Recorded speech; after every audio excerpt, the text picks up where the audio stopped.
Good morning students. कल की class में हमने डॉक्ट्रिन ऑफ लैप्स, है ना, जिसको आप राज्य हड़प नीति के नाम से या आप गोद निषेध प्रथा के नाम से और व्यपगत सिद्धांत के नाम से जानते, इसके बारे में पढ़ा था। ये जो आपका डॉक्ट्रिन ऑफ लैप्स था, जिसे लागू करने वाला जो गवर्नर जनरल था वो था आपका ब्रिटिश गवर्नर लॉर्ड डलहौजी। ठीक है, इसके बारे में हमने जाना कि किस तरीके से इसने शेष भारत के जो बचे हुए क्षेत्र थे, जिनमें से कुछ ऐसे क्षेत्र जो सहायक संधि प्रथा को ऑलरेडी एक्सेप्ट कर चुके थे, उसके अलावा जो राज्य जिन्होंने सहायक संधि प्रथा को एक्सेप्ट नहीं किया था, उन राज्यों तक ब्रिटिश साम्राज्य की स्थापना के लिए एक नया फॉर्मूला लेकर आया था, जिसे क्या कहा जाता है, डॉक्ट्रिन ऑफ लैप्स के नाम से जाना जाता है। ठीक है, तो कल हमने उसके बारे में डिस्कशन किया था। अच्छा, हमारा जो मेन टॉपिक चल रहा है वो मेन टॉपिक है कि किस प्रकार से जो आपके ब्रिटिशर्स हैं उन्होंने भारत के अलग अलग क्षेत्रों में युद्ध किए, और युद्ध के अलावा सहायक संधि प्रथा, डॉक्ट्रिन ऑफ लैप्स, या आप देखेंगे कि रिंग फेंस पॉलिसी, इन सभी को लागू करते हुए अपने साम्राज्य का विस्तार किया, जिसके अंतर्गत आप लोगों ने युद्धों के माध्यम से जो विस्तार है वो अभी तक आप प्रीवियस क्लासेस में दो जगह चीजें पढ़ चुके हैं। एक आपने पढ़ा है एंग्लो कर्नाटिक वॉर्स, और दूसरा आपने पढ़ा है बंगाल वाले क्षेत्र में शासन की स्थापना। तीसरा आपने पढ़ा अवध वाले क्षेत्र पे स्थापना, और इसके अलावा आपने पढ़ा हैदराबाद वाले क्षेत्र पे स्थापना। ठीक है, आज की क्लास में एक नया टॉपिक स्टार्ट होगा जिसका नाम है कि मैसूर क्षेत्र में जो आपके ब्रिटिश ईस्ट इंडिया कंपनी है, इसने किस प्रकार से अपने साम्राज्य की क्या करी, स्थापना करी। ठीक है, तो आज जब हम मैसूर जो प्रांत है उसके स्वतंत्र प्रांत के रूप में स्थापना को पढ़ने वाले हैं, तो पहली चीज ये जानना जरूरी है कि ये जो मैसूर प्रांत है ये स्वतंत्र प्रांत के रूप में जब स्थापित हुआ तो इसके पहले क्या था, क्या था, इसके पहले क्या था, या अगर हम बात करें कि ये मैसूर क्षेत्र का उदय कैसे हो पाया, तो उसको पढ़ने से पहले आपको जो है वो वहां पर स्थित उसके पूर्ववर्ती राज्य के बारे में थोड़ा सा पढ़ना जरूरी होगा। क्योंकि अगर मैं डायरेक्टली अगर आपको मैसूर राज्य की स्थापना से ही पढ़ा दूं तो आपको ये समझ में नहीं आएगा कि पहले उधर पर या उस क्षेत्र में कौन सा साम्राज्य था, कैसे शासन चलता था, और ये मैसूर की स्थापना कैसे हुई थी। इसको पढ़ने के पहले हमको कुछ चीजें क्या होंगी, पढ़नी होंगी। आज की क्लास में जो आप मैसूर प्रांत की स्थापना पढ़ने वाले हैं, इसमें आप लोगों को ध्यान रखना है कि जो मुख्य टॉपिक है वो है एंग्लो मैसूर वॉर। क्या है आपका, एंग्लो मैसूर वॉर। और दूसरा जो टॉपिक है वो है आपका हैदर अली तथा टीपू सुल्तान। तो आगे की अब आज और आगे की जो क्लासेस हैं उनमें आप लोग इन चीजों पर फोकस करेंगे, और जो मेन टॉपिक्स होंगे वो होंगे एंग्लो मैसूर वॉर, दूसरा टॉपिक होगा हैदर अली, और तीसरा टॉपिक होगा आपका टीपू सुल्तान। इन लोगों को मुख्य किरदार के रूप में ही अब आपको पढ़ना है, परंतु इनको पढ़ने से पहले कुछ रूपरेखा अपन को क्या करनी पड़ेगी, निर्धारित करनी पड़ेगी। तो पहले तो हम रूपरेखा निर्धारित कर लें कि मैसूर प्रांत का उदय कैसे हुआ, मैसूर किस क्षेत्र में है, कैसी उसकी अवस्थिति है, वो क्यों महत्वपूर्ण है। ठीक है, तो किसी भी क्षेत्र में युद्ध कब होते हैं, जब वहां पर किसी अन्य शक्ति के भी आर्थिक संसाधनों की क्या होती है, सुनिश्चितता उसको लगने लगती है कि यहां से वो क्या करने लगेंगे, राजस्व वसूल सकेंगे, या वो क्षेत्र जो है वो रणनीतिक या स्ट्रेटेजिक पॉइंट ऑफ व्यू से क्या है, इंपॉर्टेंट है। क्लियर है, तो आप देखेंगे कि कोई भी क्षेत्र में युद्ध होने का कारण उसकी अवस्थिति, उसके आर्थिक संसाधनों से समृद्ध होना, उसके क्षेत्र पर यातायात एवं परिवहन के साधनों का सुविकसित पाया जाना, या आप देखेंगे कि उस साम्राज्य का शक्तिशाली शासकों का होना, ये सारे कारण जो है वो उस किसी भी प्रांत के या किसी भी क्षेत्र पे आक्रमण या युद्धों के लिए जिम्मेदार होते हैं। तो पहले तो आप स्थापना को डिस्कस करेंगे, उसके बाद हम देखेंगे कि क्यों ब्रिटिशर्स की नजर आखिर मैसूर प्रांत में भी पड़ी। ठीक है, तो सबसे पहले मैसूर प्रांत के बारे में पढ़ने से पहले आपको क्या बताएंगे कि मैसूर वाला जो क्षेत्र है वहां पर मध्यकाल में, किस काल में, मध्यकाल में, मध्यकाल में कौन से साम्राज्य का और किन शासकों का क्या रहा है, शासन रहा। ठीक है, तो आप यहां पर देखेंगे कि जब हम यहाँ बात करते हैं मध्यकाल की, किसकी बात करते हैं? मध्यकाल की। तो मध्यकाल में आप देखेंगे कि दिल्ली सल्तनत के समय, किसके समय में? दिल्ली सल्तनत। तो ये आपकी जो दिल्ली सल्तनत है, इस दिल्ली सल्तनत में आप जानते हैं कि सबसे पहले कौन सा वंश आया? गुलाम वंश। गुलाम के बाद कौन सा वंश आएगा? खिलजी वंश। और खिलजी के बाद कौन सा वंश आएगा? तुगलक वंश। ठीक है। तो आप देखेंगे कि जब तुगलक वंश के शासक आपके दिल्ली की गद्दी पर बैठे, तो सुदूरवर्ती दक्षिण भारतीय राज्यों पर अपना नियंत्रण स्थापित नहीं कर सके। और जब वे सुदूरवर्ती दक्षिण भारतीय राज्यों पर अपना नियंत्रण स्थापित नहीं कर सके, तो इस क्षेत्र पर आपके एक स्वतंत्र राज्य की स्थापना हुई। ये जो क्षेत्र है आपका सुदूरवर्ती दक्षिण वाला क्षेत्र, इस वाले रीजन पर एक अलग साम्राज्य की स्थापना हुई, जिसकी स्थापना आपके 1336 ईस्वी में हुई। कब हुई? 1336 में। और इस क्षेत्र को आपके विजयनगर के नाम से जाना जाता है। किसके नाम से? विजयनगर। ठीक है। इस विजयनगर साम्राज्य की स्थापना हरिहर तथा बुक्का नाम के दो भाइयों ने की थी। किसने की थी? हरिहर और बुक्का नाम के दो भाइयों ने। ये विजयनगर साम्राज्य आज तक के अपने सुदूरवर्ती दक्षिण भारतीय राज्यों में सबसे समृद्ध, सबसे शक्तिशाली, सबसे ज्यादा आर्थिक संसाधनों से समृद्ध और सबसे महत्वपूर्ण रणनीतिक स्थान पर स्थित था। कौन? आपका विजयनगर साम्राज्य। इसकी समृद्धि इतनी ज्यादा थी कि हर इतिहासकार ने इस विजयनगर साम्राज्य का अपने लेखों में क्या किया है? वर्णन किया। तो आप यदि देखेंगे कि इस पॉइंट ऑफ व्यू से भी अगर आप देखना चाहें, तो विजयनगर साम्राज्य अपने 250 साल के लगभग के शासन में, कितने साल? 250 साल लगभग के शासन में इतनी अधिक प्रगति किया, इतनी अधिक आर्थिक समृद्धता अर्जित की कि इसकी ख्याति वैश्विक स्तर पर फैली हुई थी। ठीक है। अब एक और बात कि इसी विजयनगर साम्राज्य के समय में आप देखेंगे कि जब इसका उत्तरवर्ती काल आएगा, जैसे अगर मैं बोलूं 1500 वाला, तो 16वीं शताब्दी। कौन सी शताब्दी? 16वीं शताब्दी। 16वीं शताब्दी के समय में आप देखेंगे कि भारत में कई यूरोपीय शक्तियों का क्या होने लगा था? आगमन होने लगा था। इवन आप देखते हैं कि 15वीं शताब्दी के अंत में ही कौन आ गए? पुर्तगाली आ गए। पुर्तगाली के बाद डच आए, डच के बाद अंग्रेज आए, फिर आपके डेनिश और फ्रांसीसी आए। तो हम देखेंगे कि इस क्षेत्र में जो यूरोपीय शक्तियां हैं उनका क्या होने लगा? आगमन होने लगा। क्या यूरोपीय शक्तियों के आगमन से पहले कोई और शक्ति भी थी? तो आंसर है हाँ, अरब लोग। और ये अरब लोग जो है वो भारत के इस दक्षिणवर्ती वाले क्षेत्र से क्या करते थे? व्यापार भी करते थे। तो आप देखेंगे कि अरबों के साथ भी यहाँ पर क्या रहे? इनके व्यापारिक संबंध रहे। जबकि ये जो विजयनगर साम्राज्य था, ये पूर्णतः आपके एक हिंदूवादी राजवंश था। और हिंदूवादी राजवंश का संबंध जो है वो मुस्लिमों के साथ अच्छे रहे। इसके बाद आप देखेंगे कि यूरोपीय कंपनियों के साथ भी इनके क्या रहे? अच्छे संबंध रहे। तो हमने देखा कि अपने उत्तरवर्ती काल में भी विजयनगर साम्राज्य ने जो है वो इनके साथ अच्छे संबंध रखे हैं। ठीक है। परंतु आप देखेंगे कि अंततः इस विजयनगर साम्राज्य का पतन कैसे हुआ? ठीक है। और जब इस विजयनगर साम्राज्य का पतन होगा, तो यही जो आपका विजयनगर साम्राज्य है, इसमें पतन के बाद आपके कई छोटे छोटे टुकड़ों में कई क्षेत्रीय शक्तियों का क्या हो जाएगा? उदय हो जाएगा। और जब इन छोटे छोटे टुकड़ों में क्षेत्रीय शक्तियों का उदय होगा, तो उसी छोटे से टुकड़े पर, इसी छोटे से टुकड़े पर एक प्रांत का जो उदय है वो है आपके मैसूर नाम से है। किस नाम से है? मैसूर प्रांत। ठीक है। और इस मैसूर प्रांत का आज उदय, स्थापना आज आप पढ़ेंगे। ठीक है। तो पहली चीज आपके दिमाग पर ये क्लियर होनी चाहिए कि ये जो मैसूर प्रांत है, ये विजयनगर साम्राज्य का ही ध्वंस अवशेषों पर विकसित होने वाला एक प्रांत है। जो विजयनगर साम्राज्य के पतन के पास बाद क्या होता है? स्थापित होता है। कौन सा प्रांत? आपका मैसूर प्रांत। ठीक है। अब यहां से आप सबसे पहले तो विजयनगर साम्राज्य की क्या करेंगे? स्थापना और पतन के बारे में पढ़ेंगे। तो सबसे पहले आप देखेंगे कि विजयनगर साम्राज्य की स्थापना 1336 ईस्वी में भारत के कहां पर? दक्षिणी क्षेत्र में। ये जो आपका पूरा दक्षिणी क्षेत्र है, सुदूर दक्षिणवर्ती क्षेत्र, इस दक्षिणवर्ती क्षेत्र में विजयनगर साम्राज्य की क्या हुई? स्थापना। किसने किया? आपके हरिहर तथा बुक्का नाम के दो भाइयों ने। आप यहाँ पर देखेंगे कि इस क्षेत्र पर आपके दो नदियां, कितनी नदियां हैं? दो। एक नदी कौन सी है? आपके कृष्णा।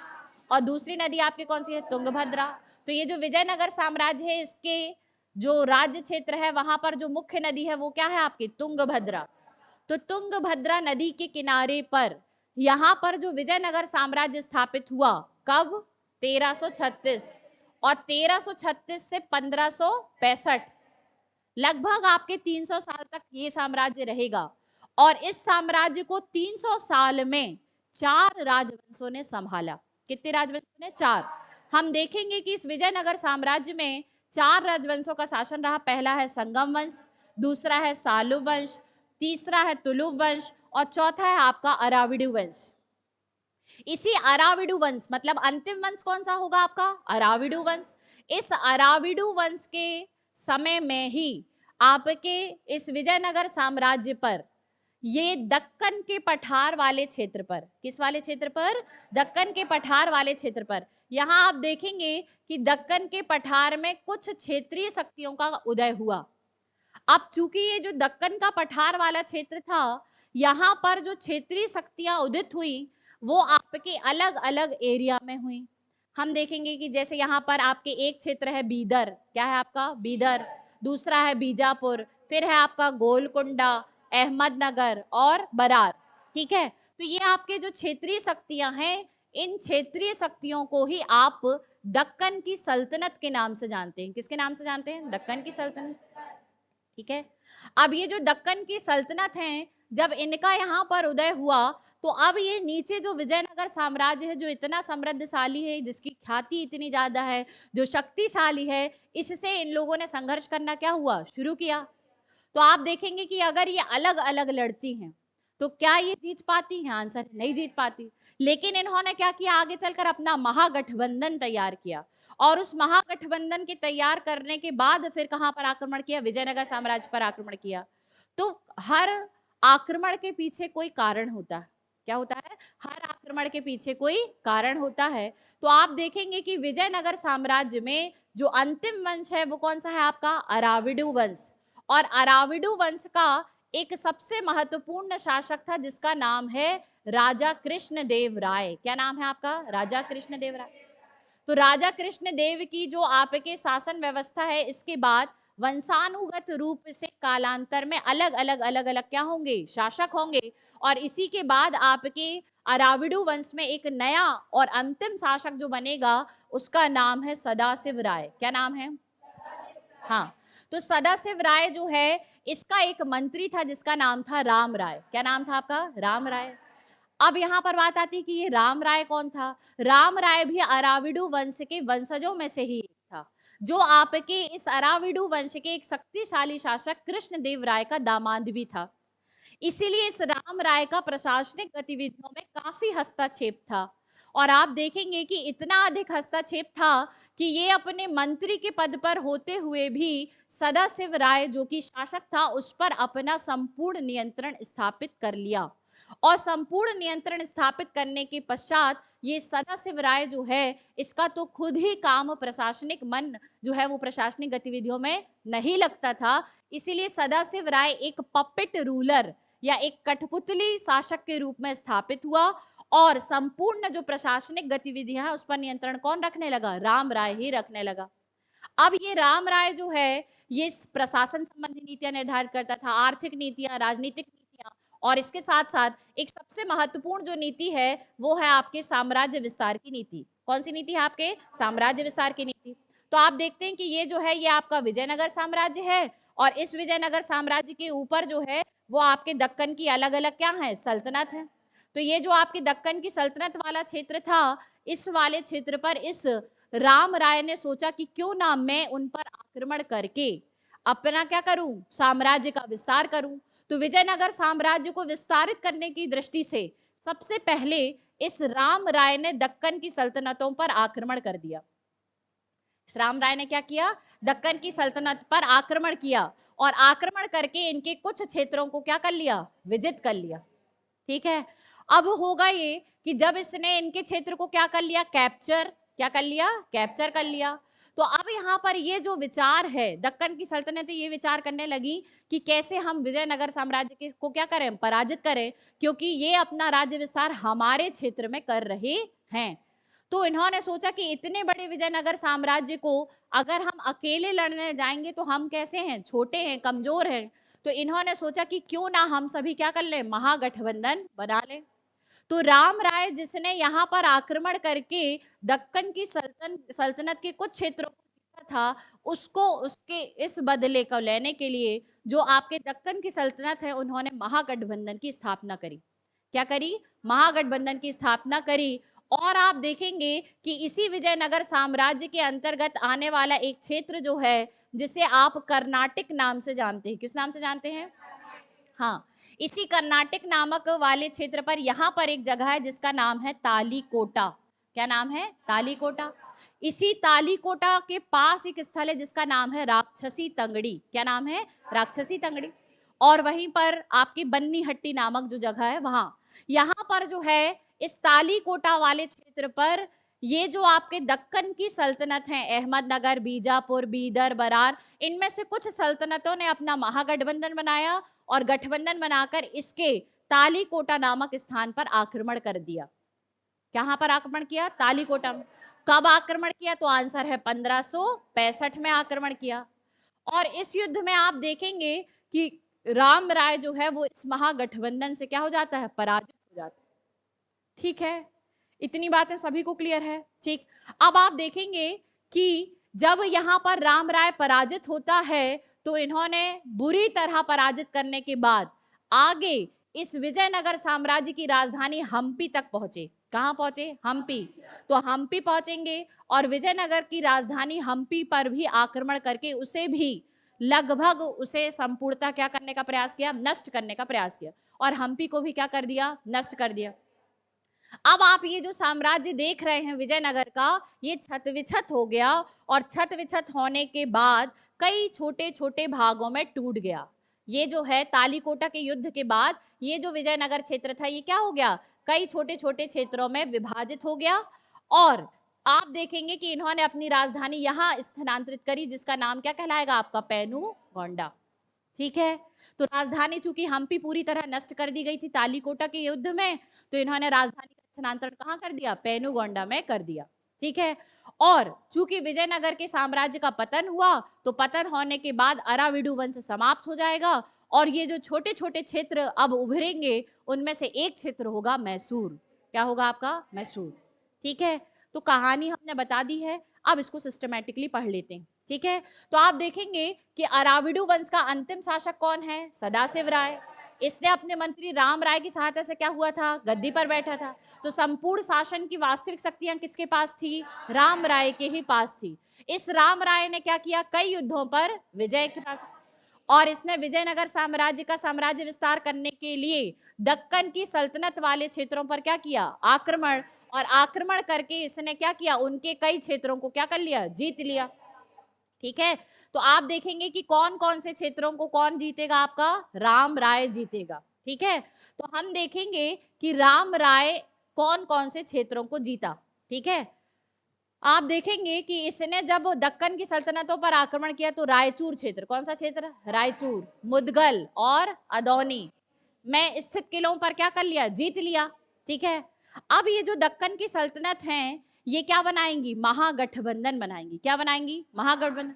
उन्होंने पहले इनसे मांग करी राम राय से कि आपने हमारे रायचूर, मुदगल और अदौनी के किले जो जीत लिए हैं, आप उन्हें हमें क्या कर लें, वापस कर दें। लेकिन क्या राम राय मानने वाला था, नहीं, नहीं मानने वाला था। उसने सोचा कि मैं तो पहले से ही क्या हूं, बहुत अधिक मजबूत हूं, है ना, तो अब मैं क्या कर सकता हूं, इनको, इनके आक्रमण को मैं क्या कर लूंगा, झेल लूंगा। ठीक है, उसको लग रहा था कि ये लोग कैसे आक्रमण करेंगे, सिंगल सिंगल। पर क्या इन्होंने सिंगल सिंगल आक्रमण किया, नहीं, इन्होंने क्या बना लिया, महागठबंधन। तो सबसे पहले उस महागठबंधन की लोकेशन जानेंगे। ठीक है, सबसे पहले आप देखेंगे कि ये जो आपको मैप पर इतना एरिया दिखाई दे रहा है, ये है आपका विजयनगर साम्राज्य। क्या है आपका, विजयनगर साम्राज्य। और विजयनगर साम्राज्य के ऊपर जो आपको ये दक्कन के पठार वाले क्षेत्र पर ये चीजें दिखाई दे रही हैं, यानी ये जो आपके दक्कन की सल्तनतें दिखाई दे रही हैं, ये आपके 5 सल्तनत आपको दिखाई देंगी। कितनी सल्तनत, 5। पहली सल्तनत जो आपको ये लाइट ग्रीन कलर पर है, इसका नाम है बीजापुर। क्या नाम है, तो इस सल्तनत का नाम है बीजापुर। क्या नाम है आपका, बीजापुर। दूसरी जो है इसके आपके पूर्वी क्षेत्र पर, बीजापुर के पूर्वी क्षेत्र पर जो दिखाई दे रही है, इसका नाम है बीदर। क्या नाम है? बीदर। तीसरी जो आपको दिखाई दे रही है, जो आपको, उसका नाम है गोलकुंडा। क्या नाम है इसका? गोलकुंडा। और आप देखेंगे कि इसके दक्कन के पठार में, आज का जो वर्तमान महाराष्ट्र वाला क्षेत्र है, वहां पर आपको दिखेगी अहमदनगर, और बीदर और आपके गोलकुंडा तथा अहमदनगर के उत्तरी क्षेत्र पर जो स्थित है उसका नाम है बरार। ठीक है, तो मैप पर आपने कितनी दक्कन की 5 सल्तनतों को जान लिया है। पहला क्या? बीजापुर, दूसरा बीदर, फिर गोलकुंडा, बरार और अहमदनगर। ठीक है, तो ये जो पूरी की पूरी आपके दक्कन सल्तनत हैं, ये विजयनगर साम्राज्य के किस भाग पर है? उत्तरी भाग पर। ठीक है, और इन दक्कन की सल्तनतों के दक्षिणी भाग पर क्या है? विजयनगर साम्राज्य। अब हम ये देखेंगे कि ये जो आपके दक्कन की सल्तनत के ये जो आपके क्षेत्र है, इनके शासक कौन कौन थे? तो बीदर का शासक था आपका अली बरीद शाह प्रथम। कौन था? अली बरीद शाह प्रथम। ठीक है, इसके बाद आपके अहमदनगर के जो शासक थे उनका नाम था हुसैन निजाम शाह प्रथम। बीजापुर के जो शासक हैं अली आदिल शाह प्रथम। कौन है? अली आदिल शाह प्रथम। और गोलकुंडा के जो शासक हैं उनका नाम है इब्राहिम कुली कुतुब शाह वली। इन्हीं शासकों ने जो है गठबंधन का निर्माण किया, और तालीकोटा नामक स्थान पर, कहां पर? तालीकोटा। यहाँ पर आपके तालीकोटा नामक स्थान है, जहां पर मुख्य स्थल का नाम है राक्षसी तंगड़ी। तो इन पांचों ने मिलकर यहाँ पर क्या कर दिया? आक्रमण कर दिया। क्यों किया था? क्योंकि राम राय ने उनके क्षेत्र के कुछ किले क्या कर लिए थे? विजित कर लिए थे। उन्होंने उनसे मांगे, परंतु इन्होंने वापस नहीं किए, तो इन्होंने तालीकोटा पर आक्रमण किया। ये तालीकोटा के युद्ध को राक्षसी तंगड़ी का युद्ध और बन्नी हट्टी के युद्ध के नाम से जाना जाता है, जो कि आज तक के युद्धों में सबसे ऐतिहासिक और महत्वपूर्ण युद्ध है, क्योंकि इसी युद्ध के पश्चात विजयनगर साम्राज्य का पतन हुआ। और विजयनगर साम्राज्य के पतन के पश्चात उसके ध्वंस अवशेषों पर एक छोटे से क्षेत्र मैसूर का उदय हुआ, इसलिए ये महत्वपूर्ण युद्ध है। ठीक है, तो आप देखेंगे कि यह युद्ध जो है वो 23 जनवरी 1565 को हुआ। कब हुआ? 23 जनवरी 1565 को। किन के बीच हुआ? तो दक्कन की सल्तनत, कौन कौन सी? बीजापुर, बीदर और गोलकुंडा। इसमें आप देखेंगे इनने महागठबंधन बनाया। किसके विरुद्ध किया था? तो आपके विजयनगर के शासक सदाशिव राय और उसका मंत्री राम राय के मध्य। ठीक है, इस युद्ध में आपके पराजित कौन होगा? राम राय। और राम राय जो है वो युद्ध में उसकी क्या हो जाती है? मृत्यु भी हो जाती। ठीक है, फिर इसके बाद ये जो महागठबंधन है, ये लोग यहीं तक नहीं रुके। इन्होंने विजयनगर साम्राज्य की जो राजधानी थी हम्पी, ठीक है, उस हम्पी को पूरी तरह से क्या कर दिया? नष्ट कर दिया। ठीक है, और हम्पी को नष्ट करने के अलावा विजयनगर के बहुत सारे क्षेत्रों पर अपना साम्राज्य नियंत्रण स्थापित कर लिया। ठीक है, किन्होंने? दिल आपके दक्कन की सल्तनतों ने। ठीक है, तो आप देखेंगे कि राम राय की इस युद्ध में मृत्यु हो जाती है, और हम्पी जो की राजधानी थी उसे क्या कर दिया गया? नष्ट कर दिया गया। अब किसी भी युद्ध में ये जो विजयनगर क्षेत्र जो इतना समृद्ध था, कैसे हार गया? तो हार के कारणों को भी जानना है। क्या करना है? हार के कारणों को। तो हार के कारण में सबसे पहले कि विजयनगर साम्राज्य का जो शासक था कौन? राम राय। और ये लोग कौन से वंश के थे? हिंदू। ठीक है, जबकि आप देख रहे हैं कि दक्कन की सल्तनतें कैसी हैं? मुस्लिम। तो ये आप देखेंगे कि राम राय के जो 2 सेनापति थे, उन सेनापतियों ने पक्ष बदल लिया और दक्कन की सल्तनतों के क्या हो गए? पक्ष में चले गए। तो अपने 2 महत्वपूर्ण सेनापतियों के पक्ष बदल लाने के कारण सेना नेतृत्व विहीन हो गई और आपके पराजय का एक कारण बना। ठीक है, दूसरा, विजयनगर साम्राज्य की जो सेना थी वो अपने पारंपरिक अस्त्र शस्त्र का ही प्रयोग करती थी, जबकि जो आपके दक्कन की सल्तनत थी वो आधुनिक अस्त्र शस्त्रों का प्रयोग करती थी। उनको बारूद आदि से चलने वाले हथियार चलाने में वो क्या थी? दक्ष थी। लेकिन आप देखेंगे कि यहाँ पर जो आपके विजयनगर की सेना है, इसके पास उन्नत हथियारों की क्या है? कमी है। साथ ही आप देखेंगे कि इनको जो है वो सेना को बारूद तकनीक का क्या नहीं आता है? उपयोग करना नहीं आता है। सेना में आंतरिक विवाद हो गए, मुस्लिम सेनापतियों ने क्या कर लिया? पक्ष बदल लिया। ठीक है, लेकिन आप विजयनगर के खिलाफ तो जो विजित हुए वो थे दक्कन के, और दक्कन का एक शासक था कौन? बीजापुर का शासक। तो बीजापुर का जो शासक है उसका नाम है अली आदिल शाह प्रथम। इस अली आदिल शाह प्रथम ने आधुनिक हथियारों का प्रयोग किया और उस आधुनिक हथियार में एक सबसे महत्वपूर्ण जो आपकी तोप थी उसका नाम था मलिक ए मैदान। क्या नाम है? मलिक ए मैदान। तो मलिक ए मैदान या मास्टर ऑफ द फील्ड नामक तोप का प्रयोग किया गया, जिसके प्रयोग से बड़े स्तर पर और बड़े क्षेत्र पर विध्वंस किया जा सकता था। इस तोप के प्रयोग के माध्यम से ही जो आपके दक्कन की सल्तनतें हैं वो विजय हासिल कर सकी। और चूंकि ये पारंपरिक थे, ना तो बारूद का प्रयोग था ना आधुनिक हथियार थे किसके पास? विजयनगर साम्राज्य के पास। इसलिए राम राय क्या हो जाता है? पराजित हो जाता है। तो विजयनगर की पराजय के पश्चात इसका क्या होगा? पतन होगा। विजयनगर में राजनीतिक विभाजन हो जाएगा और फिर आप देखेंगे कि विजयनगर साम्राज्य कई छोटे छोटे भागों में विभाजित हुआ। उन्हीं छोटे भागों में से एक है मैसूर और यहाँ पर एक नए वंश की स्थापना हुई जिसका नाम है वोडियार वंश। कौन सा वंश? ठीक है, तो आप देखेंगे कि ये जो आपका इतना बड़ा विजयनगर साम्राज्य था, इस विजयनगर साम्राज्य के इस वाले हिस्से पर एक प्रांत जिसका नाम क्या है? मैसूर प्रांत। यहाँ एक नए राजवंश की क्या होगी? स्थापना, जिसका नाम क्या है? वाडियार वंश। क्या नाम है आपका? हाँ, ठीक है। तो इस प्रकार से आपने क्या जाना? विजयनगर का पतन। और अब आप क्या जानेंगे? मैसूर राज्य की स्थापना। ठीक है, या मैसूर का उदय। तो मैसूर का उदय कहां पर हुआ? विजयनगर साम्राज्य के ही भाग में। तो मैसूर किसका भाग था? विजयनगर का ही भाग था। और आप देखेंगे कि ये मैसूर जो है इसका क्या होगा? अब उदय होगा। तो क्या ये सुदूर दक्षिणवर्ती क्षेत्र में था? यहां था क्या? नहीं, सुदूर दक्षिणवर्ती क्षेत्र के मध्य में था।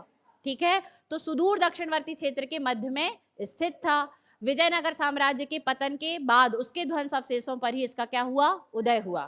ठीक है, अब यहाँ पर ये बात कि ये जो आपके केंद्रीय मुगल सत्ता है इसका यहाँ पर नियंत्रण कैसा रहेगा? बहुत कम रहा। इसीलिए ये अपने साम्राज्य विस्तार को करने में और स्वतंत्र प्रांत के रूप में स्थापित होने में सक्सेसफुल हो पाया। ठीक है, अब यहाँ आप देखेंगे कि ये जो आपका मैसूर प्रांत है, कौन सा प्रांत? मैसूर। इसकी लोकेशन क्या? ठीक है, तो हम देखते हैं कि ये जो आपका दक्षिणवर्ती क्षेत्र है, कौन सा क्षेत्र? दक्षिणवर्ती। इस दक्षिणवर्ती क्षेत्र में आपकी जो नदी है उसका नाम है कृष्णा नदी। ठीक है, तो ये जो आपको नदी दिखाई दे रही है ये है कृष्णा नदी और इसकी एक सहायक नदी है आपके तुंगभद्रा नदी। तो कृष्णा और तुंगभद्रा नदियां, उनका एक क्षेत्र निर्मित होता है दोआब। अब यहाँ पर आता है कि दोआब क्या है? दोआब एक ऐसा क्षेत्र होता है जहां पर दोनों नदियों के द्वारा निक्षेपित की गई मिट्टी से निर्मित कोई क्षेत्र हो। तो आप ये जानते हैं कि नदियां अपने दोनों किनारों पर क्या करती हैं? सॉइल का डिपोजिशन करती हैं और सॉइल का डिपोजिशन करने से प्रतिवर्ष वहां पर नई मृदा का निक्षेपण होता है जिससे खादर क्षेत्र क्या होते हैं? निर्मित होते हैं। लेकिन आप देखेंगे कि यदि दो नदियों के खादर क्षेत्र आपस में मिल जाएं, ठीक है, तो आप देखेंगे कि ये कृष्णा नदी का खादर क्षेत्र है और आप देखेंगे कि ये किसका है? तुंगभद्रा नदी का। तो अब दोनों के खादर क्षेत्र क्या हो गए? आपस में मिल गए। तो इस क्षेत्र को आप बोलते हैं दोआब। और ये दोआब क्षेत्र में पाई जाने वाली जो जलोढ़ मिट्टी होती है वो कृषि और अन्य सभी प्रकार की व्यापारिक फसलों के उत्पादन के लिए काफी उपजाऊ होती है। ये बहुत मोस्ट फर्टाइल लैंड होता है। ठीक है, तो आप देखेंगे कि सबसे पहला तो ये जो मैसूर रियासत का क्षेत्र है ये आपके कृष्णा और तुंगभद्रा नदियों के दोआब क्षेत्र में स्थित है। किसमें स्थित है? कृष्णा और तुंगभद्रा नदियों के दोआब क्षेत्र में। इस दोआब को रायचूर दोआब के नाम से जाना जाता है। किसके नाम से? रायचूर। तो ये जो क्षेत्र है ये आपका रायचूर दोआब के क्षेत्र के नाम से जाना जाता है। अब जिस काल में आप पढ़ रहे हैं, जिस काल के इतिहास को आप पढ़ रहे हैं, उस समय में सबसे ज्यादा जो प्रोडक्शन होता था वो एग्रीकल्चर का होता था। और एग्रीकल्चर से क्या मिलता है? भू राजस्व मिलता है। तो भू राजस्व ही इनके शासकों की क्या होती थी? मुख्य आय होती थी, जो आपके राजकोष में आर्थिक संसाधन को सुनिश्चित कर सकती थी। अब यहाँ पर ये बात कि और भी कुछ है क्या यहाँ महत्वपूर्ण? तो आंसर है हाँ है। इस वाले क्षेत्र में धारवाड़ क्रम की चट्टानें पाई जाती हैं और धारवाड़ क्रम की चट्टानों में बहुमूल्य खनिजों की उपलब्धता सुनिश्चित होती है। जैसे कि आप देखेंगे कि यहाँ पर पाई जाने वाली धारवाड़ क्रम की चट्टानों से सोना मिलता है। क्या मिलता है? सोना। सोना के अलावा आपके मैग्नीज, क्रोमियम, टंगस्टन, लोहा आदि खनिज संसाधन भी इसी क्षेत्र में आपके मिलते हैं। और यह सोना जो है इसकी दो मुख्य खानें इसी मैसूर क्षेत्र में है जिनका नाम है कोलार की खान और हट्टी की खान। ठीक है, तो ये भी यहाँ पर थी। इसके बाद आप देखेंगे कि ये क्षेत्र जो है वो आपके मालाबार तट के नाम से जाना जाता है। किस नाम से? मालाबार तट। और आप देखेंगे कि ये यहाँ पर आप देखेंगे कि ये जो गोवा के पास वाला क्षेत्र है उसे किस नाम से जाना जाता है? कोंकण तट के नाम से। गोवा के पास किस नाम से जाना जाता है? कोंकण तट के नाम से। और नीचे क्या आएगा आपका? कन्नड़ तट आएगा। तो ये जो आपका तटीय इलाका है, इस तटीय इलाके पर कई बंदरगाहों की क्या थी? उपस्थिति थी। और बंदरगाह क्या काम करते हैं? बंदरगाह जो है वो सामान के आयात और निर्यात के लिए क्या करते हैं? काम करते हैं। तो यहाँ पर कई बंदरगाह थे, तो जो भी आपका विदेशों से सामान आता था तो ये विदेशी व्यापार का भी क्या बन गया? केंद्र बना। और विदेशी व्यापार का केंद्र बनने के कारण यहाँ पर राजस्व क्या होगा? ज्यादा बढ़ेगा। ठीक है। इसके अलावा आप देखेंगे कि यहाँ का जो वनस्पति क्षेत्र है, उस वनस्पति क्षेत्र में एक बहुमूल्य लकड़ी चंदन की लकड़ी पाई जाती है। क्या पाई जाती है? चंदन की लकड़ी। और इसके अलावा आप देखेंगे कि आपके हस्तशिल्प उद्योग क्या था? काफी ज्यादा विकसित था। उद्योग धंधे भी विकसित थे।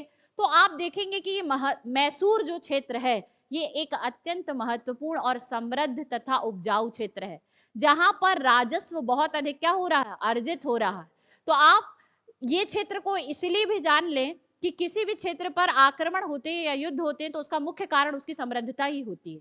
ठीक है। तो मैसूर क्षेत्र जो है उसका महत्व अंग्रेजों के लिए भी है, उसका महत्व जो है वो हैदराबाद रियासत के लिए भी है, और उसका महत्व जो है वो मराठों के लिए, और उसका महत्व मुगलों के लिए भी।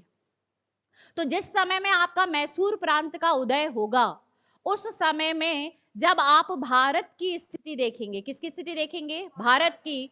तो हम देखेंगे कि आपके मैसूर प्रांत के उदय, यहां पर आपके मैसूर प्रांत का क्या होने वाला है? उदय। तो यहां मैसूर प्रांत आपके स्थापित होगा।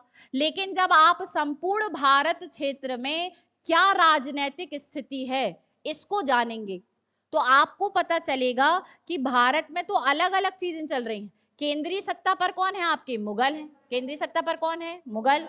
और मुगलों के साथ आपके अच्छे संबंध किसने स्थापित कर लिए हैं? आपके मराठों ने।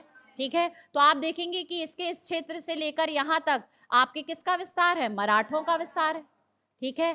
तो यहाँ पर कौन सा साम्राज्य है आपका? मराठा। यहाँ मराठा साम्राज्य है। फिर आप देखेंगे कि इस समय में जब मैसूर प्रांत का उदय होगा तो आप देखेंगे कि यहाँ पर आपकी हैदराबाद रियासत है। कौन सी रियासत? हैदराबाद। हैदराबाद रियासत इस वाले क्षेत्र पर, और इधर पर आपका उत्तरी सरकार है। क्या? उत्तरी सरकार। और यहाँ एक क्षेत्र है आपका कर्नाटक। क्या है आपका? कर्नाटक। इस वाले क्षेत्र पर आपको बंगाल दिखाई देगा। क्या दिखाई देगा? बंगाल। अब यहाँ पर बात आती है कर्नाटक क्षेत्र की। तो कर्नाटक क्षेत्र पर और बंगाल क्षेत्र पर दो प्रमुख यूरोपीय शक्तियों के भी क्या चल रहे हैं? संघर्ष। तो जब मैसूर का उदय होगा उसके समय की राजनीतिक स्थिति को समझना बहुत महत्वपूर्ण है। ठीक है। तो हम देखेंगे कि कर्नाटक और बंगाल इन दोनों ही रीजन पर ब्रिटिश ईस्ट इंडिया कंपनी और फ्रांसीसी ईस्ट इंडिया कंपनी लड़ाई कर रही हैं। इसके साथ साथ आप देखेंगे कि हैदराबाद और कर्नाटक क्षेत्र में उत्तराधिकार का संघर्ष चल रहा है। तो यहाँ पर उत्तराधिकार का संघर्ष होने के साथ साथ ब्रिटिश ईस्ट इंडिया कंपनी और फ्रांसीसी ईस्ट इंडिया कंपनी की आपसी प्रतिद्वंदता है। पहली स्थिति ये। दूसरा आप देखेंगे कि मराठा साम्राज्य, क्या बात करेंगे हम? मराठा साम्राज्य। तो मराठा जो साम्राज्य है, इस साम्राज्य पर पश्चिमोत्तर सीमा से अफगानों के आक्रमण हो रहे हैं। किसके? अफगानों के। और अफगानों के आक्रमण जब यहाँ पर होंगे तो मुगल सत्ता सुरक्षित होगी, जिसको सुरक्षित करने के बदले में मराठे चौथ और सरदोस्मुखी वसूल रहे थे। तो अब यहाँ पर युद्ध में कौन लड़ेगा? 1761 का युद्ध होने वाला है। और मराठे अपनी पूरी शक्ति जो है वो कहाँ पर लगा देंगे? पानीपत के युद्ध में लगा देंगे। तो मराठे जो है वो पानीपत का युद्ध करने में, तृतीय युद्ध करने में क्या हो गए? बिजी हो गए। ब्रिटिश ईस्ट इंडिया कंपनी और फ्रांसीसी ईस्ट इंडिया कंपनी इस कर्नाटक और हैदराबाद वाले क्षेत्र पे अपनी साम्राज्य की स्थापना या अपना साम्राज्य स्थापित करने में बिजी है। बंगाल के क्षेत्र में अलग आपका संघर्ष चल रहा है नवाबों का, और अवध के क्षेत्र में भी क्या चल रहा है? अलग संघर्ष चल रहा है। तो आप देखेंगे कि जब मैसूर प्रांत का उदय होगा तो बाकी के संपूर्ण भारत में राजनीतिक अस्थिरता तथा अनिश्चितता का दौर है। बहुत अधिक पॉलिटिकल इनस्टेबिलिटी है और सब अलग अलग क्षेत्रों में अपने अपने पर्सनल इंटरेस्ट के कारण लड़ाई झगड़े कर रहे हैं। तो यहाँ मौका मिलेगा मैसूर प्रांत के शासक को कि वो अपनी सत्ता का क्या करेगा, विस्तार करेगा। वो क्या करेगा, अपने साम्राज्य का विस्तार करेगा और अपना शासन स्थापित करेगा। यहां तक की बातें क्लियर है? आगे बढ़ जाए, ये मैप क्लियर है सभी को?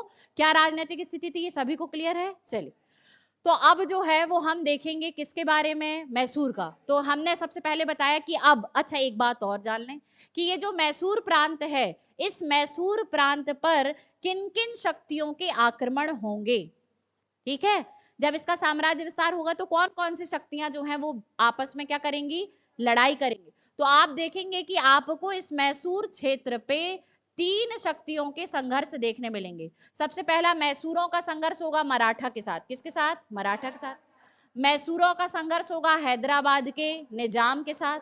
और मैसूरों का जो संघर्ष होगा वो होगा आपके ब्रिटिश ईस्ट इंडिया कंपनी के साथ। तो मैसूर के, ये जो मैसूर का क्षेत्र है, इसके 3 प्रतिद्वंदी हैं। पहला मराठा, दूसरा हैदराबाद के निजाम और तीसरा ब्रिटिश ईस्ट इंडिया कंपनी। तो इसको 3 लोगों से क्या करना है, संघर्ष का सामना भी करना है। ठीक, अब आप देखें कि इस मैसूर का को इन संघर्षों का सामना क्यों करना पड़ा, क्योंकि मैसूर अपने आप में बहुत महत्वपूर्ण एरिया है, जिसके बारे में अभी हमने चर्चा की थी। तो अब हम इसे सिर्फ देखेंगे। तो यहाँ पर क्या है, आपके कृषि है, खनिज संसाधनों की उपलब्धता है। कैसा क्षेत्र है, दोआब। किस किस नदी का, कृष्णा और तुंगभद्रा। तो कृष्णा नदी इसकी क्या बनाती है, उत्तरी सीमा, और तुंगभद्रा क्या बनाती है, उसके बीच में कौन सा दुआब है, रायचूर दुआब का क्षेत्र है। ठीक है, तो रायचूर दुआब का क्षेत्र है, नदी घाटी सभ्यता का विकास है। तो और यहाँ पर बंदरगाहों की भी क्या है, उपस्थिति है, जिसके कारण विदेशी आयात निर्यात भी क्या हो सकता है, संभव हो सकता है। ठीक है, फिर आप देखेंगे कि पहला पॉइंट था रायचूर दुआब। क्या है आपका, रायचूर दुआब, जो कि आपकी किस नदियों के किनारे पर स्थित है, खनिज संसाधनों से क्या है, समृद्ध है। कुलार और हट्टी की खानों में क्या मिल जाता है, बहुमूल्य स्वर्ण खनिज। और उस समय में पैगोडा नामक स्वर्ण के सिक्के क्या थे, प्रचलित थे। इसलिए स्वर्ण की वैश्विक स्तर पर क्या है, मांग है, जिसको पूरा करने में ये मैसूर प्रांत क्या होगा, सक्षम होगा। ठीक है, इसलिए सबकी नजर इस क्षेत्र पे है। तीसरा आप देखेंगे कि यहाँ बंदरगाहों की उपलब्धता है। तो जो यूरोपीय कंपनी और अरब व्यापारी हैं, वे सभी के सभी यहाँ से क्या करना चाहते हैं, इस पर अपना आधिपत्य स्थापित करना चाहते हैं, ताकि व्यापारिक वस्तुओं का आयात निर्यात क्या हो सके, सरलता से हो सके। ठीक है, फिर यहाँ पर हस्तशिल्प उद्योग और चंदन की लकड़ी आदि जो आपके उद्योग हैं, ये भी कैसे थे, सुविकसित स्थाप थे। ठीक है, तो इस कारण से सब लोग जो हैं वो मैसूर पर क्या करना चाहते हैं, साम्राज्य को कब्जा करना चाहते हैं। परंतु इस मैसूर की स्थापना विजयनगर साम्राज्य के तालीकोटा के युद्ध के पश्चात हुए पतन के बाद हुई। ठीक है, तो 1565 में तालीकोटा का युद्ध हुआ था। तालीकोटा का युद्ध कब हुआ, 1565 में। लेकिन आप देख रहे हैं कि इस साम्राज्य का उदय जो है वो कब हो रहा है, 1612 में। कब हो रहा है, 1612। तो 1565 से 1612 तक का समय विजयनगर साम्राज्य में कई छोटे छोटे प्रांत क्या हो गए, बने। उनमें से एक प्रांत क्या है, मैसूर। और आप देखेंगे कि इस मैसूर, अब मैसूर की लोकेशन सब जान गए हैं, तो इस मैसूर में एक हिंदू वंश की क्या होती है, स्थापना, जिसका नाम है वाडियार वंश। और इस वाडियार वंश की स्थापना वेंकट द्वितीय के द्वारा की गई थी। किसके द्वारा, वेंकट द्वितीय। वेंकट द्वितीय ने इसे स्थापित किया, 1612 में स्थापित किया। 1612 मतलब 17वीं शताब्दी, जो 1601 से 1699 के बीच। तो जो संपूर्ण आपकी 17वीं शताब्दी थी, इसमें वेंकट द्वितीय के बाद आने वाले कुछ प्रमुख शासक, जैसे कि नरसराज वोडियार और चिक्का कृष्णराज वोडियार, इन्होंने मैसूर रियासत का काफी क्या किया, विस्तार किया। ठीक है, अच्छा आप देखेंगे कि जो आपका वाडियार वंश है, कौन सा वंश, हाँ, तो जब वाडियार वंश जो है वो यहाँ पर मैसूर रियासत का क्या कर रहा था, विस्तार कर रहा था, तो उस समय में आपके केंद्रीय मुगल सत्ता पर, कहां पर, केंद्रीय मुगल सत्ता पर किसका शासन है, औरंगजेब का।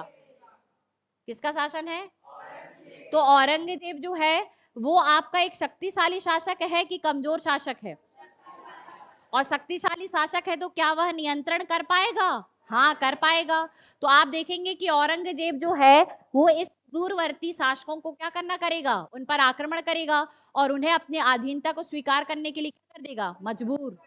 तो आप देखेंगे कि ये जो मैसूर वाला क्षेत्र था, यहाँ के जो शासक हैं कौन, चिक्का कृष्णराज द्वितीय, इसको किसने अधीनता स्वीकार करी? औरंगजेब ने अधीनता अपनी स्वीकार करवा दी। ठीक है, यानी अब ये किसके नियंत्रण में आ गया? मुगलों के नियंत्रण में आ गया। लेकिन आप देखेंगे कि जब औरंगजेब की मृत्यु 1707 में हो जाएगी, तो औरंगजेब की मृत्यु के बाद आने वाले जो आपके मुगल शासक थे वो अयोग्य थे और कमजोर थे, तो वो इस सुदूरवर्ती क्षेत्र पर अपना नियंत्रण नहीं रख पाए। परिणाम स्वरूप फिर से मैसूर रियासत अपना एक्सपेंडेशन क्या करेगा? शुरू करेगा। तो जब फिर से अपना मैसूर साम्राज्य का विस्तार शुरू करेगा, तो वो शुरू करेगा आपके 1734 में। अब करेगा 1734। तो 1734 से 1766 इसके बीच में ये जो आपका मैसूर रियासत है, इसने पुनः अपना क्या किया? विस्तार करना शुरू किया। और इतना अधिक साम्राज्य विस्तार किया किसके शासनकाल में? चिक्का कृष्णराज वाडियार द्वितीय के शासनकाल में। परंतु आप ध्यान देंगे कि ये चिक्का कृष्णराज वाडियार सेकंड जो है, वो आपका ये साम्राज्य विस्तार अपने दो मंत्रियों की सहायता से कर पाएगा, जिनके नाम है देवराज और नंजराज। क्या नाम है? देवराज और नंजराज। तो इस देवराज और नंजराज के पास शासक की क्या थी? शासन की वास्तविक क्या थी? शक्तियां थी। इसके बाद आप देखेंगे चिक्का कृष्णराज वाडियार की मृत्यु हो जाएगी, उसके बाद शासक बनेगा देवराज, और देवराज के बाद शासक बनेगा नंजराज। ठीक है, अब ये जो नंजराज जब आपका मैसूर प्रांत का शासक बना, तब उस समय में ये नंजराज की सेना में एक व्यक्ति काम करता था जिसका नाम था फतेह मोहम्मद। कौन काम करता था आपका? फतेह मोहम्मद। तो ये फतेह मोहम्मद जो है ये काम करता था और सेना में एक अधिकारी के पद पर था। किसके पद पर था? ठीक है, तो इसकी जो है वो मृत्यु हो जाती है। मृत्यु होने के बाद वंशानुगत रूप से इसके बेटे हैदर अली को क्या बनाया जाता है? सैनिक का पद दिया जाता है।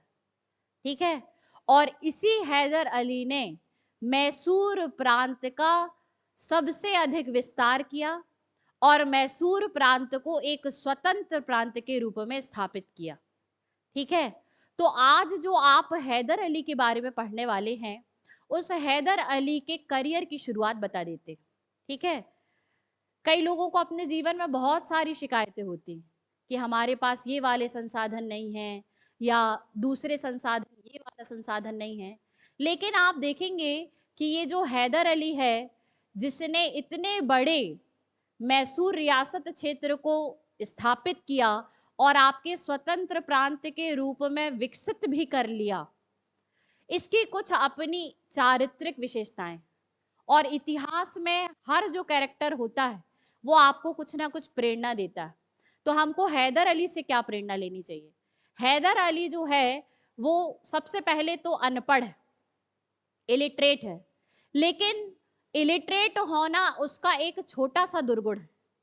इसके साथ ही साथ उसके पास कई सारे आपके गुण हैं, जैसे वो निर्भीक है, वो बुद्धिमान है, उसने फ्रांसीसियों के साथ जो है वो गठबंधन किया, और उसके बाद आप देखेंगे कि एक सैनिक के रूप में कार्य करने के पश्चात उसने मैसूर के कई छोटे छोटे प्रांतों को विजिट किया।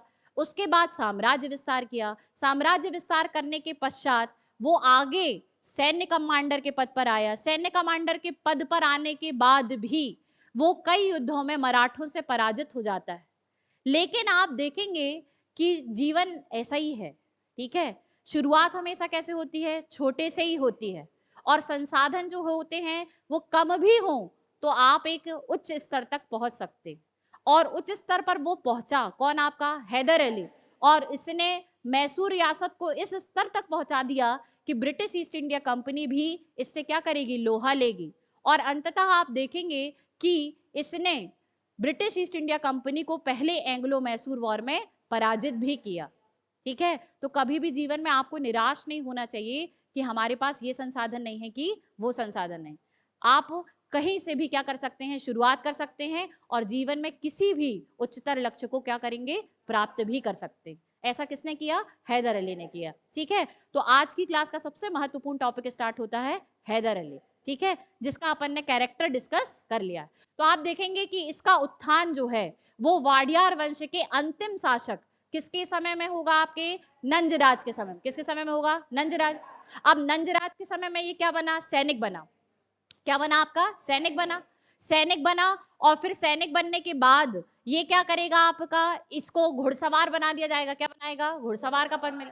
फिर इसके बाद इसने कई छोटे छोटे युद्धों में क्या कर दिया, विजय दिला दिया, है ना, अच्छा प्रदर्शन किया, तो इसकी योग्यता से प्रभावित हो जाएगा कौन, नंजराज। नंजराज प्रभावित होगा किसकी योग्यता से, हैदर अली की। तो उसने हैदर अली के पद को अपग्रेड कर दिया। ठीक है, अब हैदर अली क्या बन जाएगा, कमांडर इन चीफ।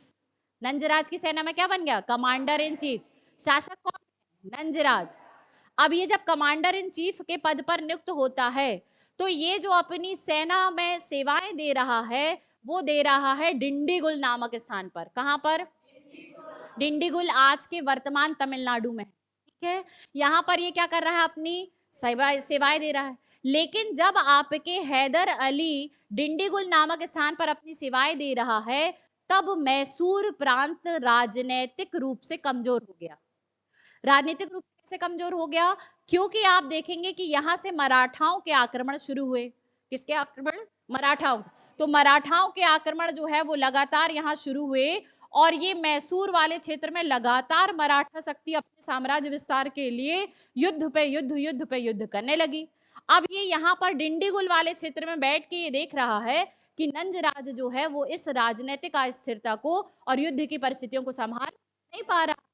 तो इसने सोचा कि पहले तो हम मजबूत हो जाएं, पहले हम क्या हो जाएं, मजबूत। तो इसने सबसे पहले कैनन फैक्ट्री की स्थापना की। कैनन फैक्ट्री मतलब आपके तोप खाने की स्थापना की, और उस तोप खाने की स्थापना उसने इसी डिंडीगुल नामक स्थान पर कर दी। इस तोप खाने की स्थापना उसने यूरोपीय कंपनी, जो कि आपके फ्रेंच ईस्ट इंडिया कंपनी थी, इसके सहयोग से की। अपनी सेना को यूरोपियन तर्ज पर प्रशिक्षित भी करवा लिया। किसने, आपके हैदर अली ने। अब वो मराठा शक्तियों के साथ क्या करने वाला है, संघर्ष करने वाला है। ठीक है, तो आप देखेंगे कि नंजराज को अपदस्थ किसने किया, हैदर अली ने। ठीक है, तो हम देखेंगे कि हैदर अली सबसे पहले फौजदार के पद पर नियुक्त होगा। अच्छा, एक बात और कि ये जो हैदर अली है, ये चूंकि अनपढ़ था, क्या था आपके, अनपढ़, तो ये बाकी चीजों में सहायता के लिए इसने एक व्यक्ति को नियुक्त किया जिसका नाम है खांडे राव। क्या नाम है आपका, खांडे राव। तो खांडे राव को इसने अपना क्या बनाया है, सलाहकार। और खांडे राव को अपना सलाहकार नियुक्त किया, फ्रांसीसियों से सलाह ली, फ्रांसीसियों के माध्यम से उसने क्या किया है, डिंडीगुल में कैनन फैक्ट्री यानी तोपखाने और आधुनिक शस्त्रागार की कब कब स्थापना करी, 1755 में। और मैसूर की जो सेना थी उसका क्या कर लिया, आधुनिकीकरण कर लिया। ठीक है, लेकिन जब मराठाओं ने लगातार कहां पर आक्रमण करे, इस मैसूर क्षेत्र पर, कब, 1758 में, तो इसने डिंडीगुल से कहां गया, श्रीरंगपट्टनम। ठीक है, और श्रीरंगपट्टनम आकर क्या करने लगा, हस्तक्षेप करने लगा। ठीक है, तो जब वाडियार वंश की स्थापना हुई, तब मैसूर प्रांत की राजधानी श्रीरंगपट्टनम, क्या है आपके, श्रीरंगपट्टनम। तो आपके श्रीरंगपट्टनम अस्थिरता के दौर से गुजरेगी, और उस अस्थिरता को समाप्त करने के लिए हैदर अली किस पर आक्रमण करेगा, नंजराज पर। और नंजराज पर आक्रमण करके क्या करने लगेगा, उसे आपदस्थ करेगा, बंदी बनाएगा, और खुद राजा के संरक्षण में क्या करने लगा, कार्य करने लगा। ठीक है, और नंजराज को राजनीति से संन्यास लेने के लिए बाध्य कर दिया, किसने, हाँ। अब ये शासन में सुधार का भी काम करेगा, क्या करेगा, शासन में सुधार का। तो आप देखेंगे कि मैं थोड़ा सा बड़ा करके समझा देती हूँ। जैसे ये है आपका मैसूर प्रांत, क्या है आपका, मैसूर प्रांत। तो इस मैसूर प्रांत को हम छोटे छोटे क्या कर देते हैं, हिस्सों में बांट देते हैं। ठीक है, तो ये मैसूर प्रांत अपन ने कई छोटे छोटे हिस्सों में बांट दिया। तो आप देखेंगे कि मान लेते हैं कि मैसूर प्रांत की राजधानी श्रीरंगपट्टनम यहां पर है। ठीक है, अब ये श्रीरंगपट्टनम यहां पर क्या है, राजधानी है, लेकिन ये क्षेत्र तो कैसा पड़ेगा, दूर, और ये क्षेत्र भी क्या पड़ेगा, दूर। तो राजस्व वसूली का काम किसी को दोगे कि नहीं दोगे। तो आपका जो मैसूर प्रांत है, इस प्रांत को जब कई भागों में बांटा जाता था, तो प्रत्येक प्रांत में एक व्यक्ति की नियुक्ति की जाती थी जिसका नाम है पॉलीगर। क्या है आपका, पॉलीगर। तो ये पॉलीगर्स क्या हैं, पॉलीगर्स जो हैं वो एक प्रकार से जमींदार भी हैं, यानी ये राजस्व वसूली का भी काम करते हैं, और दूसरा काम जो है वो है सैन्य अधिकारी का। किसका काम है, सैन्य अधिकारी का। तो ये जो है वो आपके साम्राज्य की सीमा को सुरक्षित करने का भी काम करते हैं। कौन, आपके पॉलीगर्स। तो पॉलीगर्स जो है पहला सैन्य प्रशासनिक अधिकारी हैं। किस साम्राज्य में? मैसूर में। तो पॉलीगर्स आपके सैन्य प्रशासनिक अधिकारी हैं। उसके साथ साथ वो एक अतिरिक्त काम क्या करते हैं? भू राजस्व की वसूली भी करते हैं। तो इनके पास दो उत्तरदायित्व थे। लेकिन जब नंजराज का शासन था तो ये पॉलीगर्स, जैसे हम बोल रहे हैं इस क्षेत्र में एक पॉलीगर्स नंबर 1, फिर यहाँ 2, फिर यहाँ 3, यहाँ 4, ये 5, ये 6, ये 7, ये 8, इस तरीके से कई पॉलीगर्स हैं अलग अलग क्षेत्र पे। तो जब नंजराज इन पर नियंत्रण नहीं रख पाया तो ये पॉलीगर्स अपने आप को अलग अलग क्षेत्र में क्या करने लगे? स्वतंत्र करने लगे थे। तभी तो इसने आपके डिंडीगुल से आकर नंजराज को पहले हटाया और अब जो नियंत्रण करेगा वो इन सैन्य प्रशासनिक अधिकारियों पर करेगा जिनका नाम, जिन्हें पॉलीगर्स के नाम से जाना जाता है। ठीक है, तो इसके पश्चात इसने पॉलीगर्स को क्या किया है? नियंत्रित किया है। ठीक है, किसने? आपके हैदर अली ने। तो अब ये साम्राज्य को व्यवस्थित करने लगा कि नहीं? करने लगा। तो आप साम्राज्य को व्यवस्थित किया, उसने राजा को आपदस्थ किया और स्वयं क्या बन गया? शासक बन गया। ठीक है, अब ये जब शासक बनेगा तो आप देखेंगे कि यहां पर भी क्या चल रहा है? संघर्ष। हैदराबाद और कर्नाटक वाले क्षेत्र में उत्तराधिकार का संघर्ष चल रहा है। और जब ये शासक बना तो ये शासक बनेगा 1761 में। कब बनेगा? और 1761 में आप देखेंगे कि यहाँ पर केंद्रीय सत्ता पर जो मुगल हैं उनको संरक्षित कौन कर रहे थे? मराठा। मराठा अपनी सेनाएं देते थे और उसके बदले में चौथ और सरदेशमुखी लेते थे। उस समय में यहाँ पर किसके आक्रमण हो रहे थे? अफगानों के। और यहाँ पर एक युद्ध छिड़ गया जिसका नाम है पानीपत का तृतीय युद्ध 1761। आप देखेंगे कि मराठा ने अपनी पूरी शक्ति पानीपत के युद्ध में झोंक दी, लेकिन अंततः आपके मराठा पराजित हुए। मराठा क्या हुए? पराजित हुए। और जब बुरी तरह पराजित हुए तो मराठा फिर से अपनी शक्ति कहां पर? फिर से कहां आएंगे? दक्कन वाले क्षेत्र में वापस आएंगे। अब इन लोग जब दक्कन वाले क्षेत्र में वापस आएंगे तो जब थोड़ा समय ठीक हो जाएगा तो उसके बाद फिर कहां पर आएंगे? अब मैसूर रियासत पर इनकी क्या आ जाएगी? नजर। तो तब ये देखेंगे कि अरे ये मैसूर रियासत तो क्या हो चुकी है? काफी विस्तारित हो चुकी। तो आप देखेंगे कि ये जो आपका हैदर अली है इसने इस संपूर्ण भारत वाले क्षेत्र पे, जैसे आप देखेंगे कि कर्नाटक और बंगाल वाले प्रांत पर फ्रांसीसी ईस्ट इंडिया कंपनी और आपके ब्रिटिश ईस्ट इंडिया कंपनी भी लड़ रही है। यानी दो यूरोपीय शक्तिशाली शक्तियां, ब्रिटिश और फ्रेंच, वो भी लड़ रहे थे। हैदराबाद और कर्नाटक में उत्तराधिकार का संघर्ष चल रहा था। दिल्ली में आपके अफगान आक्रमणकारी आ रहे थे। मराठे युद्ध में पराजित होकर बहुत अधिक आर्थिक क्षति अपनी करवा चुके थे। तो ये जो आपका संपूर्ण भारत है ये उस समय में राजनीतिक अस्थिरता और अनिश्चितता के दौर से गुजरा। तो मैसूर अली को ये अच्छा मौका लगा और इसने सोचा कि क्यों ना मैसूर का मैं क्या कर लूं? साम्राज्य विस्तार कर लूं। इसी समय में ये जो आपका हैदर अली, कौन है आपका? हैदर अली, इसने मराठा वाले क्षेत्र पर या दक्षिण वाले क्षेत्र पर जो अस्थिरता थी उसका फायदा उठाया और 1761 से 1763 के बीच में कई सारे क्षेत्रों को जीतकर अपना साम्राज्य का, यानी ये जो साम्राज्य है इसको वो क्या कर लेगा? विस्तारित। और ऐसे कई क्षेत्र तक, यानी यहाँ तक जो है उसकी सीमा को क्या कर लिया? विस्तारित कर लिया। किसने? आपके। तो मैसूर प्रांत की सीमाएं जो है वो अब ऐसे विस्तारित हो गई कुछ। ठीक है, जो छोटी सी रियासत थी वो क्या हो गई? बड़ी रियासत हो गई, क्योंकि उसने क्या क्या जीत लिया? डोड, बदनूर, कनारा, रायदुर्ग, बल्लापुर, बिदनर, सेरा, मालाबार, इन सारे क्षेत्र को उसने क्या कर लिया? जीत लिया और मैसूर रियासत का राज्य विस्तार कर लिया। इसीलिए आप देखेंगे कि ये सबसे महत्वपूर्ण और मजबूत शासक के रूप में उभरा। कौन? आपका हैदर अली। लेकिन जब हैदर अली जो है वो महत्वपूर्ण शासक के रूप में उभरता है और आप देखते हैं कि जब पानीपत का तृतीय युद्ध समाप्त होता है, यहाँ पर कर्नाटक का दूसरा युद्ध समाप्त हो जाता है, तब इनकी नजर यहाँ जाएगी फिर से मैसूर पर। तो मराठे देखेंगे कि ये मैसूर रियासत काफी विस्तार कर लिया, ये बहुत समृद्ध क्षेत्र है, तो अब मराठे जो है वो मैसूर का एनेक्शन करना चाहेंगे। ऊपर से आप देखेंगे यहाँ हैदराबाद का निजाम भी सोचेगा कि मैं मैसूर को जीत लूं।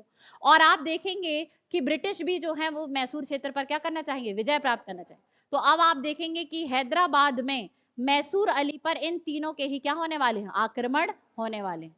तो आप देखेंगे कि सबसे पहले जो आक्रमण किया वो आपके किसने किया? मराठों ने। किसने आक्रमण किया? आपके मराठों ने। मराठों ने सबसे पहला आक्रमण 1761 में किया। और जब मराठों ने 1761 पर आक्रमण किया मैसूर पर, तो आप देखेंगे कि मराठे विजित हुए और हैदर अली पराजित हुआ। उसके कुछ क्षेत्रों पर मराठों का क्या हो गया? कब्जा हो गया। इसके बाद आप देखेंगे कि दूसरी बार में 1765 में आक्रमण होगा। कब? 1765। तो 1765 में जब आक्रमण हुआ तो यह आक्रमण हैदराबाद के निजाम ने अंग्रेजों के सहयोग से किया था, ठीक है। और आप देखेंगे कि जब 1765 में यहाँ आक्रमण होता है तो हैदर अली जो है और आपके अंग्रेज जो हैं ब्रिटिश ईस्ट इंडिया कंपनी, इन दोनों के बीच में एक युद्ध की शुरुआत होगी जिसका नाम है फर्स्ट एंग्लो मैसूर वॉर। क्या नाम है? First Anglo Mysore war. और यह युद्ध जो है वो 1766 से 1769 1766 से 1769 तक चलेगा, ठीक है। लेकिन आप देखें कि जब हैदर अली जो है वो आपके इस मैसूर क्षेत्र में ब्रिटिश ईस्ट इंडिया कंपनी के क्या झेल रहा है? आक्रमण। उसी समय में ये मराठा शक्ति भी पुनः इसके ऊपर क्या कर दी? आक्रमण। तो हैदर अली को दो दो मोर्चों पर क्या करना पड़ेगा? युद्ध को संभालना पड़ेगा। 1765 में यहाँ आक्रमण शुरू हो गया और पहला एंग्लो मैसूर वॉर शुरू हुआ। और आप देखेंगे कि यहाँ पर मराठों के साथ संघर्ष में हैदर अली पराजित हुआ। अब आप देखेंगे कि जब 1766 वाले युद्ध में हैदर अली पराजित हो जाता है तो ठीक है, परंतु हैदर अली का दूसरा संघर्ष ब्रिटिशर्स के साथ अभी भी चल ही रहा है। और आप देखेंगे कि पहले एंग्लो मैसूर वॉर में हैदर अली जीत जाता है। क्या हो जाता है? हैदर अली जीत जाता है, अंग्रेज पराजित हो जाते हैं। और जब अंग्रेज पराजित होते हैं तो यहाँ पर एक संधि होती है जिसे मद्रास की संधि कहा जाता है। इस मद्रास की संधि की एक शर्त थी कि यदि अब इस मैसूर वाले क्षेत्र पर कोई भी आक्रमण करेगा तो ब्रिटिश ईस्ट इंडिया कंपनी जो है इनके खिलाफ मैसूर को क्या देगी? सहायता देगी। लेकिन आप देखेंगे कि 69 में संधि हुई और उसके बाद मराठों ने 1771 में फिर से किस पर आक्रमण कर दिया? मैसूर पर आक्रमण कर दिया। तो अब यहाँ पर मद्रास की संधि के अनुसार अंग्रेजों को क्या करनी थी? सहायता। लेकिन अंग्रेजों ने उसे सहायता प्रदान नहीं की, यानी अंग्रेजों ने क्या किया? मद्रास की संधि का उल्लंघन किया, ठीक है। तो आप देखेंगे मद्रास की संधि का उल्लंघन ही फिर से आपके मैसूर और अंग्रेजों के बीच में, मैसूर रियासत और अंग्रेजों के बीच में पुनः युद्ध का कारण बनेगा जो दूसरा एंग्लो मैसूर वॉर कहलाएगा, ठीक है। लेकिन अभी अपन फिर से वापस आते हैं कि ये मराठा जो है इन्होंने फिर से कब आक्रमण किया? 1771 में, और मैसूर रियासत का क्या कर लिया? क्षेत्र जीत लिया। तो आप देख रहे थे कि अभी हैदर अली ने कुछ ही समय तो पहले इस मैसूर प्रांत को ऐसे से ऐसा किया था कि नहीं? अब क्या हुआ? फिर से मराठों ने लगातार 1761, 1766 और 1771 इन आक्रमण के माध्यम से उन्होंने पुनः इसके क्षेत्र को क्या कर दिया? सीमित कर दिया। और अपने जो क्षेत्र थे उनको क्या कर लिया? विजित कर लिया। और आपके हैदर अली के भी कुछ क्षेत्रों को विजित करके अपने साम्राज्य में शामिल कर लिया। लेकिन हैदर अली इतनी आसानी से हार मानने वालों में से नहीं था, और जीवन में आपको भी कभी नहीं माननी चाहिए।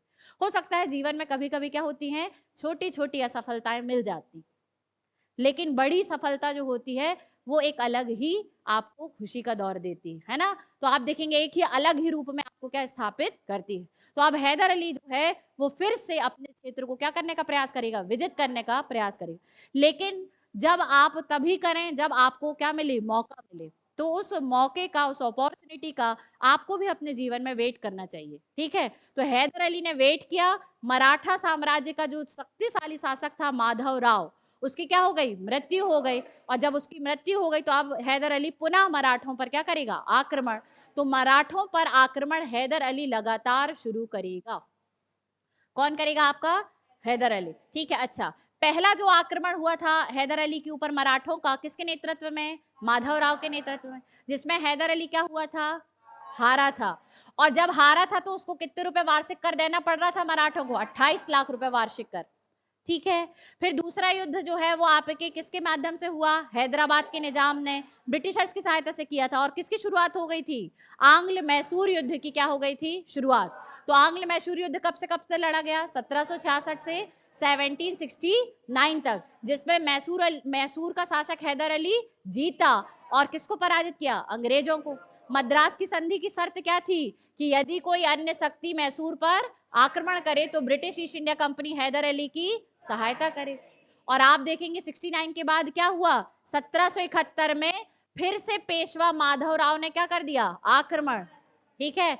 लेकिन आपके जो हैदर अली है इसको सहायता अंग्रेजों ने नहीं दी, और अंग्रेजों ने मद्रास की संधि का क्या कर दिया? उल्लंघन कर दिया, और मैसूर को कोई सहायता नहीं दी। इसके परिणाम स्वरूप अंग्रेजों के साथ मैसूर का एक और युद्ध होगा। कौन सा? सेकेंड एंग्लो मैसूर युद्ध, ठीक है। अब आप देखेंगे लेकिन इन युद्धों में मराठाओं ने मैसूर को क्या किया, पराजित किया, और मैसूर क्षेत्र के बहुत सारे क्षेत्रों पर अपना क्या कर लिया, कब्जा कर लिया। और आर्थिक क्षति भी जो है वो किसको सहन करनी पड़ी, हैदर अली को मैं आपके करनी पड़ी। लेकिन 1772 में माधवराव की, और माधवराव की मृत्यु के बाद अब पेशवा बदल जाएंगे, और अब ये जो है हैदर अली क्या करेगा, आक्रमण किसके ऊपर, मराठों पर। तो अब हैदर अली ने जो है वो मराठों पर क्या किए, आक्रमण किए, और उनके बहुत सारे क्षेत्रों को क्या कर लिया, जीत लिया। उनने मराठों को बहुत सारी क्या करी, आर्थिक क्षति भी वसूली। ठीक है। तो लगातार कब से कब तक आक्रमण करेगा हैदर अली, 1774 से 1776। ठीक है। तब आक्रमण करेगा और मराठाओं के बहुत सारे क्षेत्रों को विजित करके फिर से इस मैसूर जो प्रांत है, जो कि फिर से कैसा हो गया था, संकुचित, उसका पुनः विस्तार करके इसे एक बड़ी रियासत के रूप में क्या कर दिया, स्थापित कर। तो इस प्रकार से आपने ये जाना कि जो आपका कौन है, हैदर अली, इसने अपने साम्राज्य की स्थापना किस प्रकार से की है। ठीक है। तो आज की क्लास में आपने मैसूर प्रांत की स्थापना डिस्कस कर ली है। विजयनगर साम्राज्य के पतन से हमने कहानी शुरू की थी। ठीक है। फिर मैसूर प्रांत की स्थापना देखी आपने, कौन कौन से वंश का शासन आया, एक महत्वपूर्ण युद्ध आपने तालीकोटा का युद्ध देखा है। ठीक है। और उसके बाद आपने मराठों का मैसूर प्रांत पर आक्रमण, हैदराबाद के शासक का आक्रमण, और ब्रिटिश ईस्ट इंडिया कंपनी का आक्रमण। ठीक है। जबकि फ्रांसीसी ईस्ट इंडिया कंपनी ने मैसूर रियासत को क्या करी, सहायता करी। तो ये सारी चीजें आज आपने इस क्लास में जानी है। कल हम जो है वो फर्स्ट एंग्लो मैसूर वॉर को डिटेल में पढ़ेंगे। ठीक है। Thank you.